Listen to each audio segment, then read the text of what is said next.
प्रियंका गांधी यांच्या मिशन यूपीची प्रियंका गांधी यांनी सोमवारी लखनौमध्ये रोड शो केल्यावर काल कार्यकर्त्यांसोबत मॅरेथॉन बैठक घेतली। पक्ष कार्यालयामध्ये प्रियंका यांनी भूक तहान विसरून सलग 16 तासांची मॅरेथॉन बैठक घेत आगामी लोकसभा निवडणुकीबाबत आढावा घेतलाय। रात्रभर सुरू असलेली बैठक पहाटे 5:30 वाजता संपली आहे। पक्ष कार्यालयात झालेल्या या बैठकीत प्रियंका यांनी वेगवेगळ्या लोकसभा मतदारसंघातून आलेल्या कार्यकर्त्यांसोबत चर्चा केली। कार्यकर्ताओं के उत्साह को देखकर कैसा लग रहा है आपको? बहुत अच्छा लग रहा है और बहुत समय तक मेरा इंतजार किया, उनके लिए बहुत बहुत धन्यवाद उसके लिए। और उनसे बहुत सीखने को मिल रहा है संगठन के बारे में, उनके क्षेत्र में संगठन कैसा है, डिस्ट्रिक्ट की कमेटियां कैसी हैं, ब्लॉक की कमेटियां कैसी हैं, सब जानकारी मैं ले रही हूँ। देश संगठन को मजबूत करिएगा भी और बातचीत चल रही है जी, रॉबर्ट वाड्रा से ये चीजें चलती रहेंगी, ये चीजें चलती रहेंगी। मैं अपना काम कर रही हूँ। ठीक है भैया जी, बिल्कुल नहीं, मैं काम कर रही हूँ अपना, मुझे काम करना।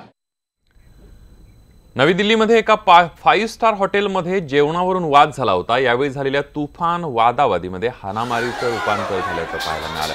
दरम्यान लोकांचा राग इतका अनावर झाला होता की त्यांनी किचनमधील सर्व भांडी फेकून दिली आणि जोरदार तोडफोड केली।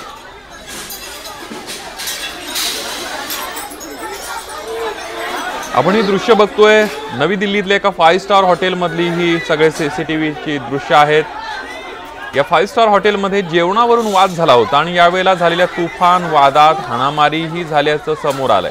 दरम्यान लोकांचा राग इतका अनावर झाला की त्यांनी किचनमधील सर्व भांडी फेकून आणि जोरदार तोडफोड केली आहे।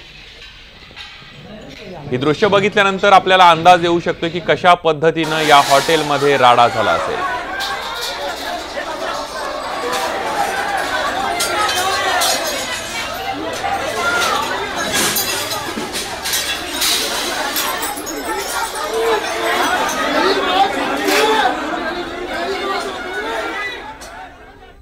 यानंतर पुढची बातमी आहे बोरिवलीतली। बोरिवली स्थानकातील प्लॅटफॉर्म क्रमांक 6-7 वरील उत्तर दिशेला उतरणारा पादचारी पूल आज मध्यरात्रीपासून बंद राहणार आहे। बोरिवली स्थानकातील पादचारी पुलाच्या पायऱ्या धोकादायक स्थितीत असल्यामुळे त्या तातडीने दुरुस्त करण्याचा निर्णय पश्चिम रेल्वेने घेतलाय।